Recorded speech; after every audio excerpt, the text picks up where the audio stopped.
Welcome back to the channel. So we are back down in Miami at Machines Gone Wild. We're about to put the car on a dyno again. Since the last time we were here, we did a bunch of stuff to the car. So we now have a downpipe, an intercooler, an exhaust. We put on the JCW Pro exhaust. We have the JCW Tune. So let's see how much power the car makes now. Excited to get it on there and see what we have.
Also hanging out with us today is the one and only Mayo Chickens. He's here with his car.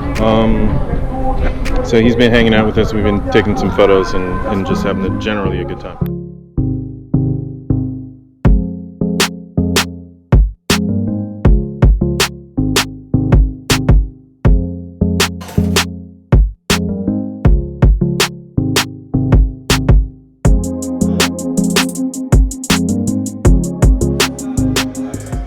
So once the car was on the dyno, we did a baseline run to figure out where the car was compared to the last time we were at the dyno. The results of that were that we ended up with 233 horsepower, 319 newton meters, and that's 236 foot-pound of torque.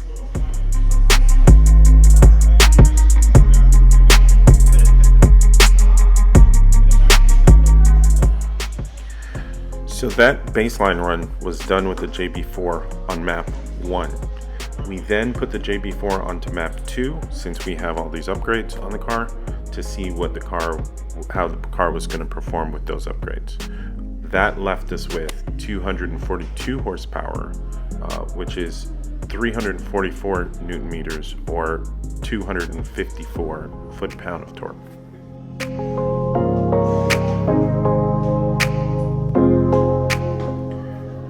We then changed the settings on the JB4 to map 5, which is supposed to be an adaptive map where it reads the conditions and produces whatever horsepower it sees fit within certain parameters, I'm sure.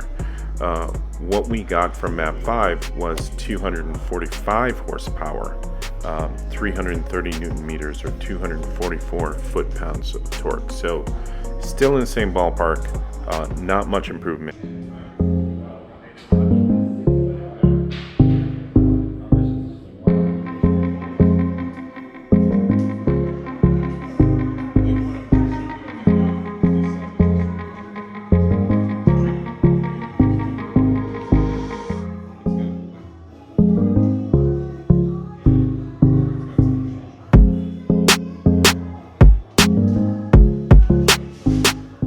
Then put the JB4 on map 6. Now map 6 allows you to modify some of the settings, including your boost levels and your wastegate position.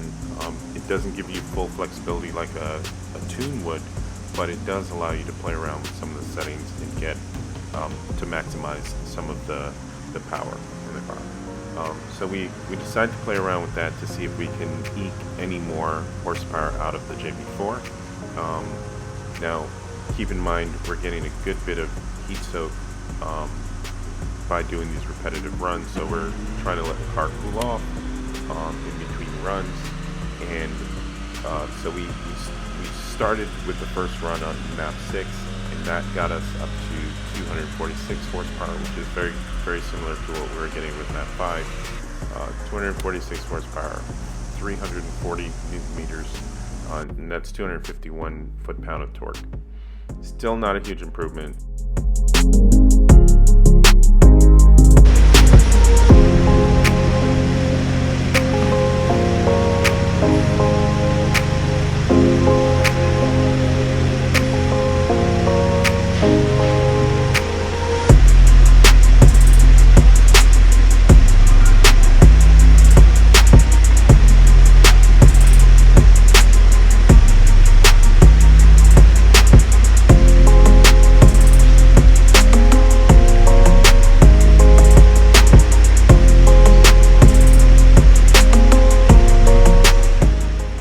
Now, we wouldn't advise everybody to try this, but since we were at the dyno, we were in this controlled environment. We had experts around.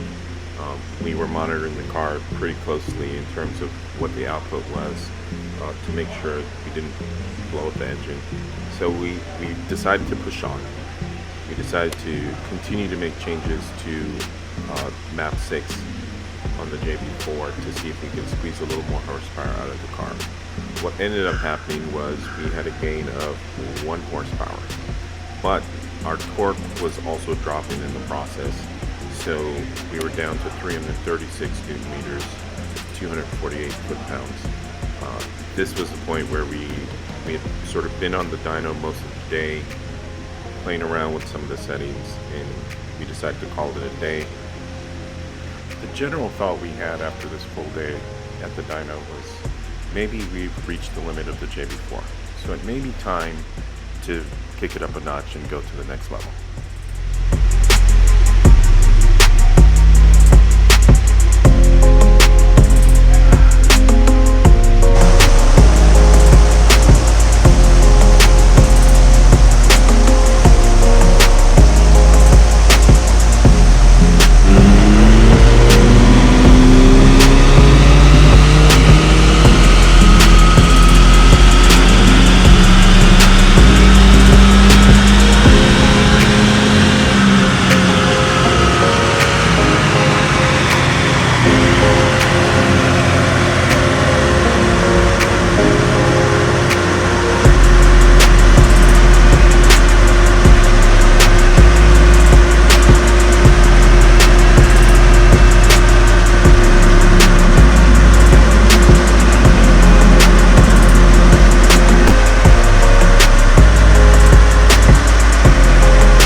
Well, that's dyno day 2 complete. As you can see, we ran it quite a few runs. We didn't get any more power than dyno day 1, even though we added a bunch of parts. So that's a lesson for all of us. So we're gonna get the car tuned pretty soon, and we're about to take this off the dyno and head home. Thanks for watching. Please hit the like button, hit subscribe. See you next time.